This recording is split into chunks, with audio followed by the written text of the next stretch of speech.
Welcome back sa aming YouTube channel, Tres Marie's Farm. So for today's video guys, may duty si Tres. Papunta si Tres doon sa koprahan at tutulong ako sa tukal or pag-alis ng laman ng niyog sa bao. So ayan, may dala akong almusal ng aking kapatid kasi pumunta doon, wala pang almusal yun. Maghahatid ako. So tara, samahan niyo ako.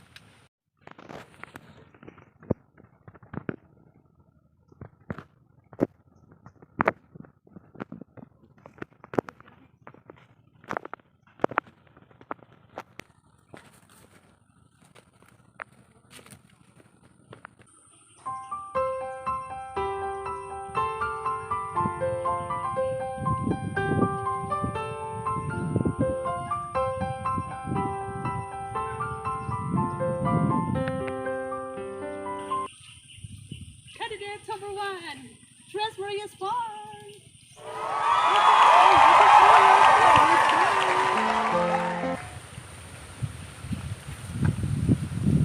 So yan guys, yung aming palayan, hindi pa kami nakakapagpatrabaho. Yung iba doon sa dulo, nagpapakubutan na, nagpapalandmaster na sila sa kanilang palayan. Kami hindi pa. Mahangin dito guys. Ang sarap ng hangin, mahangin, nililipad yung aking buhok.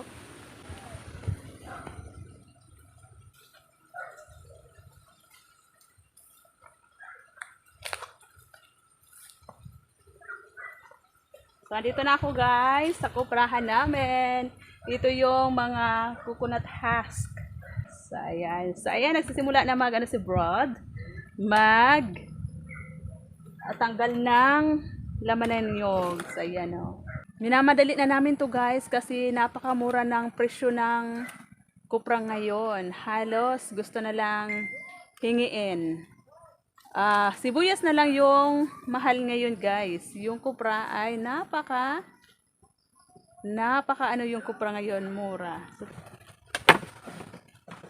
mapapasabak guys yung kamay ni Tres na para sa akin ito lang naman yung maganda sa akin, yung kamay. So, tara na, let's go. Ganito guys yung pagtanggal ng laman ng niyog sa kanyang bao. Tawag sa amin, ukal. Ito. Yan guys, ganito guys ha. Sino ba yung may alam sa ganitong trabaho? Yan. Tapos, titingnan namin guys kung ito ba ay luto na or hilaw pa. Kasi pag hilaw pa, uulitin namin to lulutuin ulit. So ito, ilaw pa to kasi napakaputi pa. Kaya dito lang natin to ilalagay.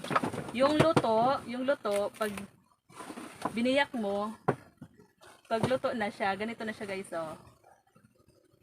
Ang kulay niya ay gray.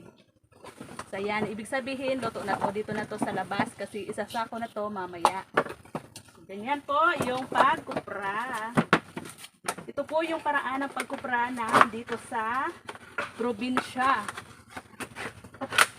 Yung iba may machine pang ginagamit. Kami mano-mano lang. Kamay lang talaga yung aming panglaban dito guys. Kamay ni Tres.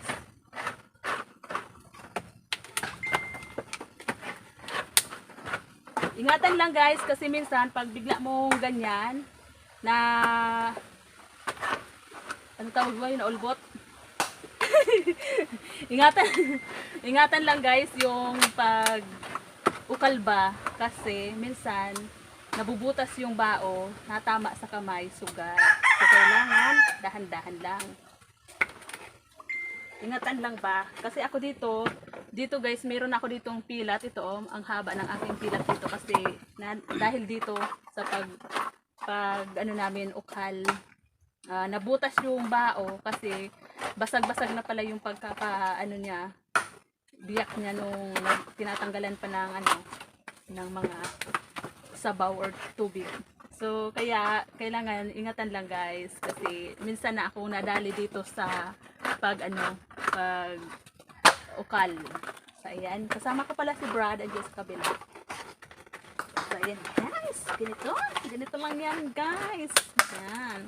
Pagkatapos nito guys, itong baon na to iuuling na naman namin. So ayan, kaya extra income din kasi ito ibibinta to ito mapapakinabangan pa rin na baon ng nyug. So, ginagawang uling guys. Mabinta yung uling dito sa probinsya kasi yung iba kasi hindi gumagamit ng gasol kasi masyadong mahal yung gas ngayon. Kaya yung iba, kahoy lang. Kami yung gamit namin dito guys ay kahoy lang. Or minsan ito, panggatong lang ba yung paraan ng pagluluto namin dito. Wala kaming gasol kasi yung gasol sa mayayaman lang yun. Diba? Yung mga mahirap katulad na dress. Yung ano lang, ito lang. Kaya panay-kuskus lang mga kaldero guys kasi ang bilis mga umitim kasi maraming uling. Ayan o, nasayad yung aking buhok. Yung buhok ko, nasayad. Basa kasi bagong ligo si Tres. Ayan po yung aking brother. Kasama ko ngayon. Nagbungkal ng kopra. Hindi ko alam kung ang tamang term nito. Ayan. So, soon, abangan nyo po guys at gagawan ko siya ng kanyang channel. Pumipili pa ako ng pangalan kung Boy Baltic ba or Boy Tapang or ano ba. Meron Boy Tapang na eh. Boy Angas daw kasi angas guys kasi yung ano niya noon niya malapad na landingan ng airplane. So ayan po, magaling yang kumanta. Guys, kakanta na daw siya. Habang kami ay nagkukupra dito. Di ko naman akalain na di ko rin nasahan pa ang tulad mo ay aking makilala. Yay! At kung ano ako'y tanggap mo na, di ka rin nag-alinlangan pa. Ikaw at ako hanggang wakas ay tayo ng dalawa. Palagi kang laman ng isip ko, laman ang bawat panaginip ko. Ikaw lang ang tinitibok ng puso kong ito. Lagi rin akong nagdarasal, hinihintay kita ng kahit ako. Bigay na may kapat, nayoyabot, kamay na kita mahal. O diba? Peace. Peace be with you guys. Peace be with you daw guys. So ganyan guys. So ganyan guys ang buhay. Kahit mahirap guys, dapat happy lang lagi. Oo, kahit mahirap yung trabaho, mabigat yung trabaho, kailangan happy lang tayo, 'di ba? Happy lang tayo dapat sa buhay, hindi tayo yung pasan yung mundo. So ayan guys, si Brad, wala pa yan tulog. Kasi kakauwi pa lang yan galing sa duty niya. So ayan. Guys, huwag niyo pong kalimutan, suportahan ang vlog ng aking kapatid na pinakamaganda. Oh my gosh! Ngayon lang yan guys. Oh my gosh! Ang sabi, akala ko totoo pa naman. Ito pala ay Maganda talaga. kalorky lang pala eh. Oh my God. Ayan Start guys, na si Kaprinsot nagpapauso kasi maraming lamok dito. Sabi na, hi! Hello po! Hi daw mga Kaprinsot. So ayan. Panoorin niyo siya guys kung paano mag ganyan guys yung pagtanggal ng laman ng niyog. Wow! Yan, mabilis lang talaga yan guys. Sabi ko, mabilis talaga yan. Yun.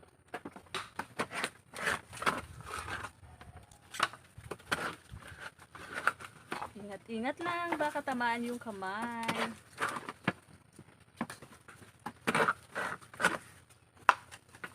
Kung yung iba guys, machine yung ginagamit, kami mano-mano lang. Tanging kamay lang talaga. Sa kamay lang talaga dadaan sa amin ang kupra. So, ayan. Diba? Pasado na. Pwede na mag-sampung asawa. Musit. Musit yan kung 10. So, ayan si Tres naman. So mamaya guys ito, pupunitin ko pa yan. pipira-pirasuhin ko pa yan mamaya. Tapos ilalagay namin sa sako. O, panay na kasi guys yung baba ng presyo ngayon. Kawawa yung may mga niyog kasi napakamura lang yung bili ng kupra ngayon, 'di ba?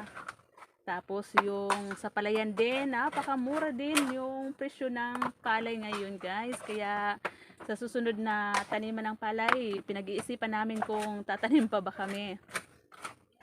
Or tatanim kami, guys, yung pang konsumo lang namin, yung sa amin lang. Hindi na namin ibibinta kasi mas mahal po yung mga pampataba ng palay ngayon, yung pang-spray sa mga uod, sa mga insekto. So, kaya po pinag-iisipan namin kung ano ang pwede namin itanim dyan sa aming palayan.